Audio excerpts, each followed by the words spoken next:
முதலமைச்சரை பொறுத்தவரை போன ஆண்டு 1000, 1500, 2000 இதுக்கு முன்னாடி வாங்கின விவசாய பொருட்கள் இன்னைக்கு திடீர்னு அம்பானியோ அதானியோ ஆகல, அப்படியே தான் இருக்கிறாங்க. அப்படி இருக்கும் பொழுது என்ன லாஜிக்குங்கண்ணா? ஒரு ஆண்டு கொடுப்போம், அதுக்கு ஒரு லாஜிக் சொல்றாங்க. நீங்க பொங்கல் நல்லா கொண்டாடணும், அதுக்காக 1000. அப்ப இந்த ஆண்டு பொங்கல் நல்லா கொண்டாட வேண்டாமா? மாநில அரசுக்கு நிதி சுமை என்பது கட்டுக்கதை. 90,000 கோடி ரூபாய் கடன் வாங்கியிருக்கிறீங்க. அடுத்த ஆண்டு 1 லட்சம். பொங்கல் பரிசு தொகை 1000 ரூபாய் கொடுக்கவில்லை என்றால் ஆட்சியை விட்டு விலகுங்க, அடுத்து ஆட்சி இன்னொருத்தர் கொடுங்க, அவங்க பண்ணுவாங்க. அதனால் முதலமைச்சருடைய இந்த காரணத்தை எந்த காரணத்திற்கும் ஏற்றுக்கொள்ள முடியாது. விவசாய பெருமக்களுக்கு பொங்கலுக்கு வெறும் 103 ரூபாய் கணக்கு அவங்க சொல்றது, எல்லாம் சேர்த்து. அதுவும் போனா 40 ரூபாய்க்கு அந்த பொருள் பொறாது.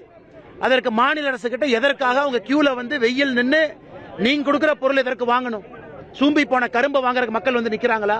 அதனால் முதலமைச்சருக்கு வலியுறுத்துகின்றோம், உடனடியாக பொங்கல் பரிசு தொகையை அறிவித்து நீங்க கொடுங்க, அக்கவுண்ட்டுக்கு டிரான்ஸ்பர் பண்ணுங்க. 2 நாள் வேலை இது மனசு வச்சீங்கன்னா முதலமைச்சர் செய்ய வேண்டும் என்று வலியுறுத்துகின்றோம்.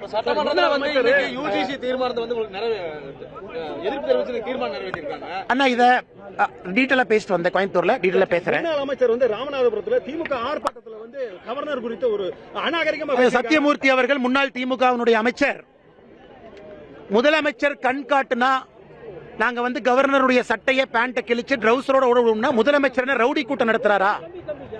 அவர் சத்தியமூர்த்தி சொன்ன சரியாத வார்த்தை என்னன்னா, முதலமைச்சர் மட்டும் கண் காட்டுனா நாங்க அடிச்சிரோம்னா என்ன ரவுடி கூட்டத்தை முதலமைச்சர் நடத்துகின்றார் என்பதை தெளிவுபடுத்த வேண்டும். அவங்களுக்கு ஆளுநருடைய பவர் தெரியல.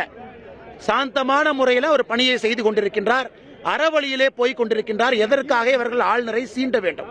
போஸ்ட் ஒட்டுறது, ஆபாசமா பேசுறது, மேடை ஏறி திட்டுறதெல்லாம் 1949 துவங்கிய திராவிட முன்னேற்ற கழகம் இந்தியாவில் ஒரு பழமையான கட்சி.